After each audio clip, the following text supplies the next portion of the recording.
আজ জানি ভাই আজ সরি ভাই জানি মাইকিং করছে তারপরে বারণ করে দিয়ে ফুটপাতের দোকানগুলা কার ইশারায় বসে কি প্রশাসনের নজরের বাইরে? ভাই নিষেধ নমানের তো ভাই। ঠিক আছে ভাই, আমরা মানে ভাই সমস্যা কারণ এই জায়গায় আছি কি আমি তো এই জায়গায় থাকি না, মিন রোড ব্যবসা করি কি আর সমস্যা পেয়ে এই জায়গায় ব্যবসা করতেছি কি আর না ভাই জানি এটা আমি ওখানে সাজাই পেলাম তখন আর শেষ থাকবে না 2 মিনিট ভাই 2 মিনিটের জন্য না আমি এখন চলে যাবো তো এখন চলে যাবো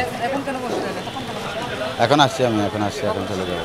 তাহলে ঠিক আছে আমি একটু ভিতরে দিয়ে দেবো সমস্যা নেই আমি তো ফুটপাতে আয় নাই আমি ও ভিতরে দিয়ে দেবো সমস্যা নেই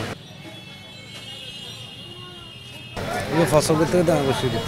দোকান তো আর নয় এবার ফসল করতে গিয়ে এসে বসি 90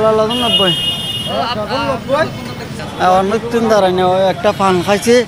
ওই জাম খাইছে এই জন্য দাঁড়াচ্ছি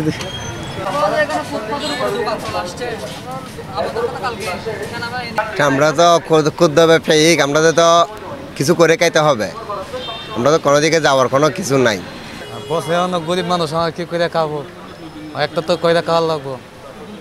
না এটা অনেক পয়সা নদী এখন আগে পরিষেবার টেস্ট নলয় তখন পরিষেবার দেখি দিয়ে মানুষজন নামি 20 টাকা করে লয়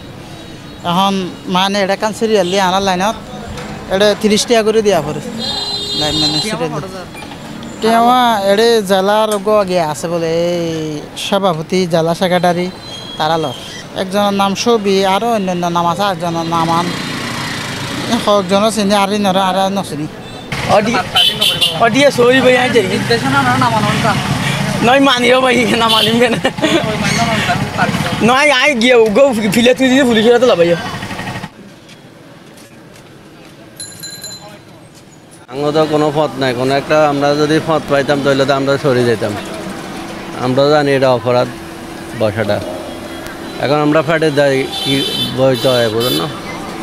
আমরা গরিব মানুষ যাবো কই। এটা মানুষের চলাচলের রাস্তা, এটা আমরা 1 সপ্তাহ আগে আমরা নিজেরা উদ্যোগ নিয়ে কিন্তু এটা সরাই দিয়েছিলাম, কিন্তু এখন কিন্তু আবার ওরা স্বেচ্ছায় নিজেরা এখানে বসে আছে, উঠতেছে না। আমি মনে করি এটা কিন্তু কোনো একটা উদ্যোগ নেওয়ার কিন্তু খুবই প্রয়োজন। এই জিনিসটা কিন্তু অমানবিক, এখানে ডক্টর চেম্বার আছে, রুগী আসে, ওষুধের দোকান, কিন্তু এখানে মানে চলাচল করার মতো কোনো পরিস্থিতি নাই। আপনারা নিজেরা দেখেন, বাইরের পাবলিক দেখেন, সমস্ত জমজমাটে অবস্থায় এটা কক্সবাজারের একটা প্রাণকেন্দ্র। এইখানে এই পরিস্থিতি সারা জীবন এই কার ইশারায় বসে, এই ফুটপাতের দোকানগুলা কার ইশারায় বসে, কার কথা নিয়ে বসে, এগুলো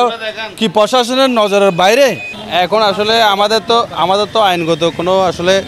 এখন প্রয়োগ করতে পারতেছি না। এখন দেশে আসলে ওই ধরনের কোনো আমাদের নির্দেশনা আসে নাই, ট্রাফিক ব্যাপারে মামলা করার জন্য কোনো নির্দেশনা আসে নাই। ঊর্ধ্বতন কর্তৃপক্ষ যদি আমাদের মামলা করার আদেশ দেয় তখন আমরা মামলা করলে আশা করি এটা সমাধান হয়ে যাবে।